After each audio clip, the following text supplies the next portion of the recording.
Nabibilang ka ba sa Invisible Universal Church? Pag-usapan po natin ito sa ating devotion ngayong araw. Magandang araw po sa bawat isa sa inyo. Welcome back to our 365 Daily Devotions Seminar Edition.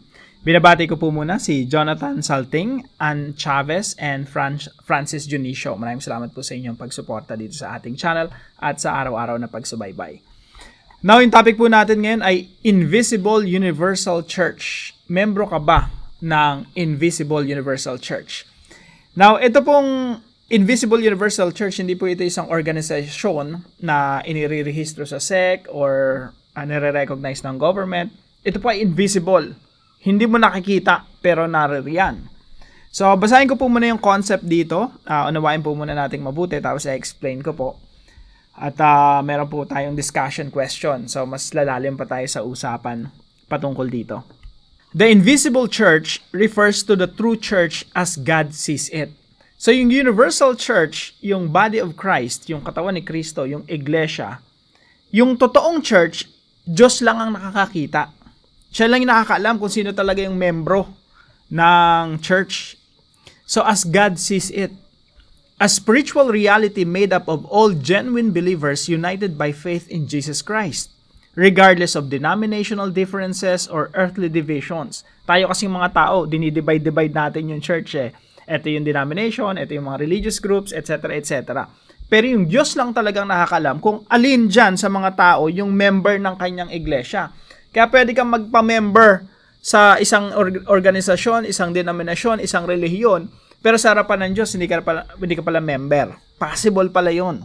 So while we see the visible church as local congregations or institutions, God's perspective transcends these outward forms. The invisible church consists of those whose hearts belong fully to Christ. Yung membro ng invisible church, yun talaga yung mga tunay na nananampalataya sa Panginoong Jesucristo, called and kept by Him until His return.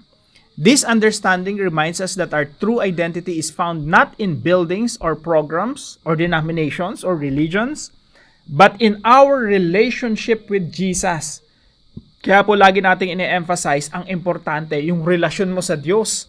Kahit wala ka pang affiliation, wala ka pang sinasalihang mga religions. Ang importante, relasyon sa Panginoong Jesucristo. So, but in our relationship with Jesus and with each other as His family. Sabi po ng ating Panginoong Jesucristo sa Matthew 16:18, "On this rock I will build my church, at sa ibabaw ng batong ito ay itatayo ko ang aking iglesia." Yung bato po rito ay walang iba kundi ang ating Panginoong Jesucristo. O pwede nating sabihin yung confession ni Peter na Jesus Christ, the Son of the Living God. In other words, walang iba kundi ang ating Panginoong Jesucristo. So, itatayo ng Panginoong Jesucristo yung kanyang iglesia sa ibabaw ng pundasyon na si Jesucristo mismo. Kaya po sabi dito sa Ephesians chapter 2 verse 19 hanggang 22, sa discussion question talakayin po natin to, no? Ito po yung household of God, ito yung templo ng Diyos, ito yung templo ng Diyos, yung totoong templo, being built together into a dwelling place for God by the Spirit. Itong gusali na ito, hindi ito literal na building, kundi binubuo ng mga tao na lumalaki tungo sa pagiging isang banal na templo sa Panginoon. Kaya po sa Biblia, yung mga tao na nananampalataya sa Panginoong Jesucristo, tinatawag na banal na templo. You are the temple of the Holy Spirit. Kasi yung itatayo ng Panginoong Jesucristong iglesia, tao, hindi gusali.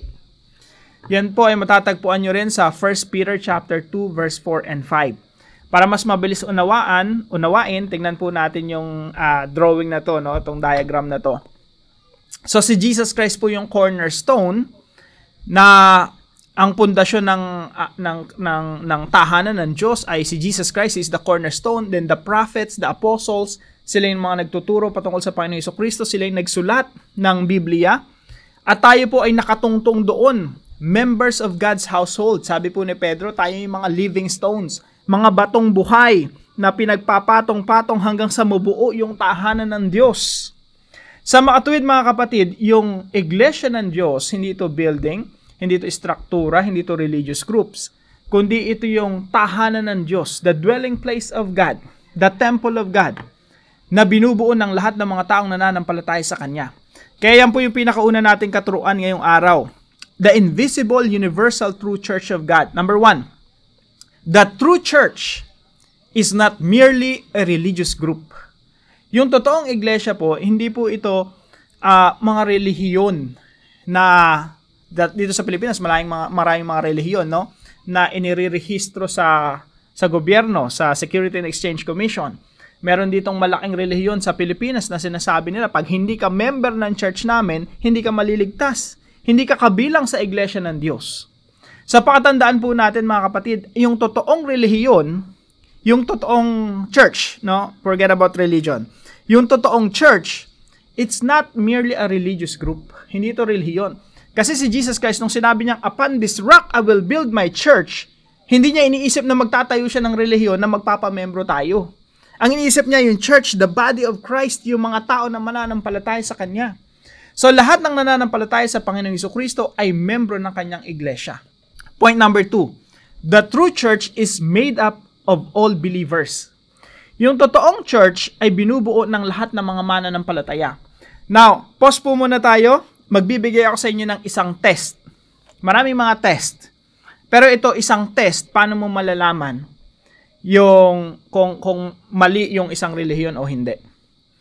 Yung isang test po, kapag yung isang religious group nagsasabing, pag hindi ka member namin, hindi ka maliligtas, maling relihiyon yon. Bakit po?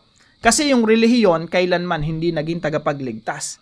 Yung membership sa isang relihiyon, kailanman hindi naging tagapagligtas.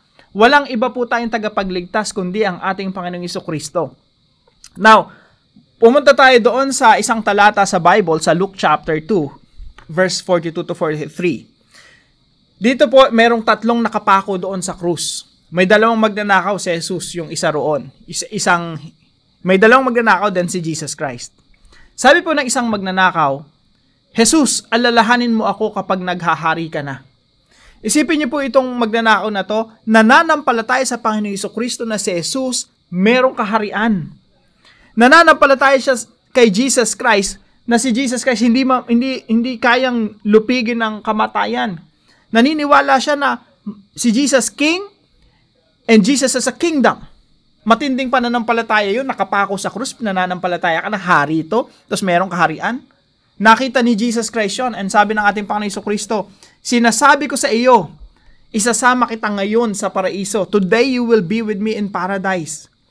Na yung tao na po na yun, yung magnanakaw na yun, hindi nagpa-membro sa anumang relihiyon, hindi yun visible na makikita mo nagpupunta sa iglesia, parte ng isang relihiyon. Ang meron lang po siya pananampalataya sa Panginoong Jesucristo at naging qualified siya para maging maligtas at maging membro ng kanyang pamilya, ng pamilya ng Diyos. Naligtas ang tao na ito ng walang relihiyon na kinaaniban. Kaya mga kapatid, yung tunay na paniniwala ay yung nagtuturo na si Jesucristo lang ang tagapagligtas at hindi yung mga relihiyon na itinatatag ng mga tao o mga denominasyon. Kaya po tayo mga Kristiyano, ini-emphasize natin, Jesus is the Savior and no one else. Hindi natin tinuturo na yung mga relihiyon natin, mga kinakaaniban natin, kaya magligtas ng tao, kaya magpa-member kayo sa amin. Si Jesus lang yung tagapagligtas. At ang isang tao, kahit nasa isla ka pa, kahit nakapako ka na sa krus, kahit wala ka nang magagawa, hindi ka na makapagpa-member ng kahit anong iglesia, at let's say, nasa isla ka na, no? Walang kahit sinong tao doon, ikaw lang. Pwede ka pa rin maging membro ng iglesia ng Diyos. Pwede ka pa rin maging membro ng pamilya ng Diyos sa pamamagitan ng pananampalataya sa Panginoong Jesucristo. So the true church is made up of all believers.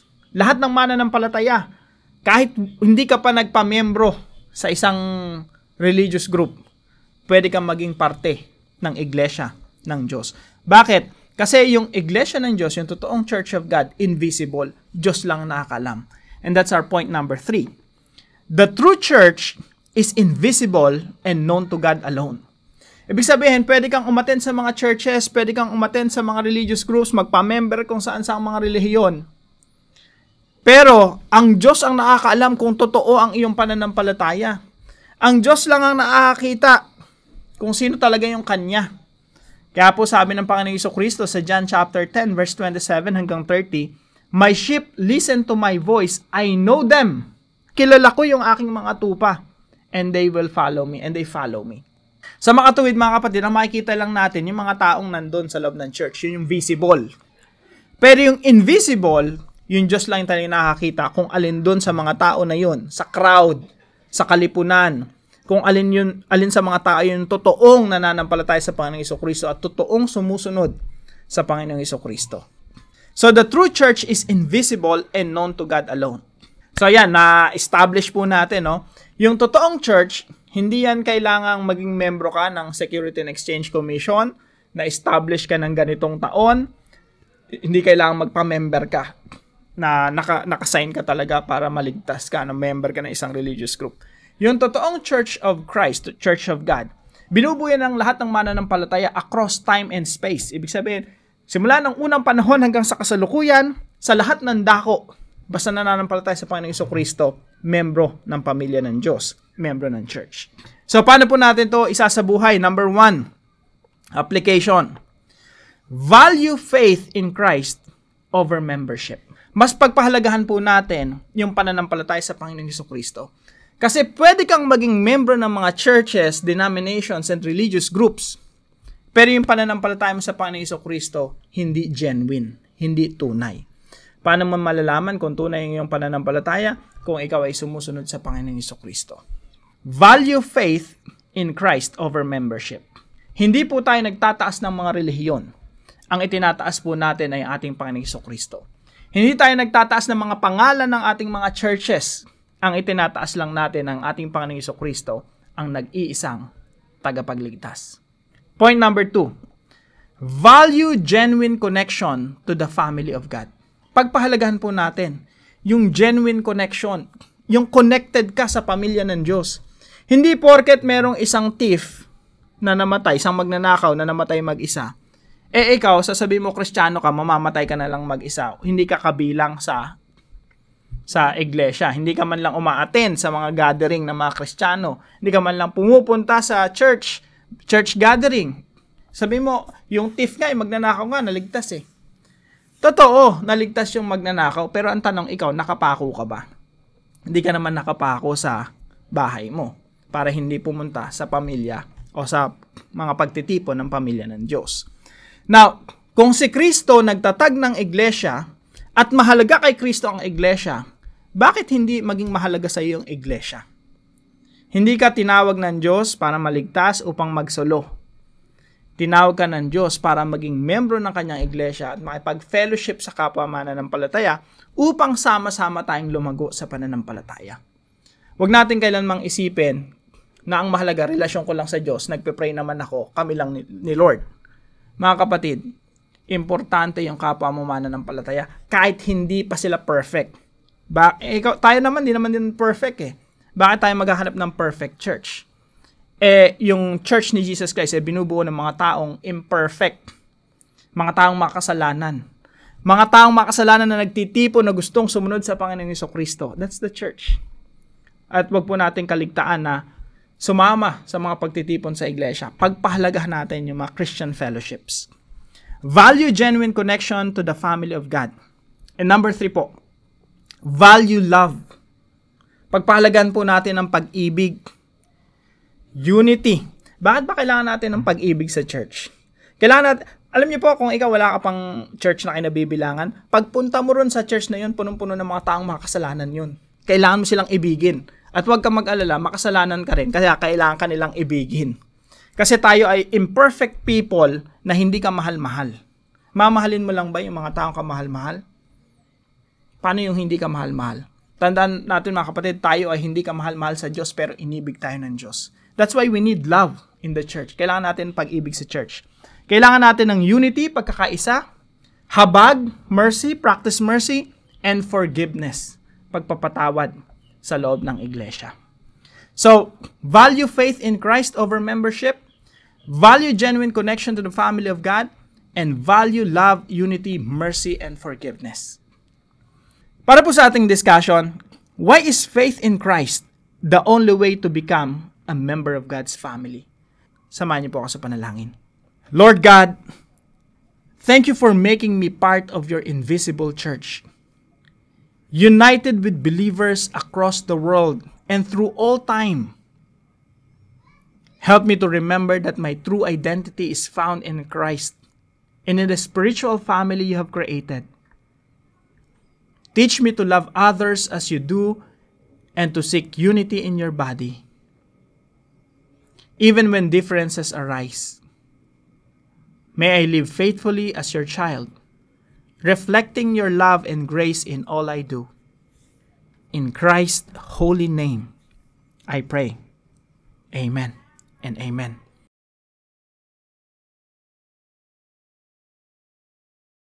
Maraming salamat po sa partner natin sa devotion natin na ito, si Ma'am Candelaria. Pagpalain po kayo ng ating Panginoon.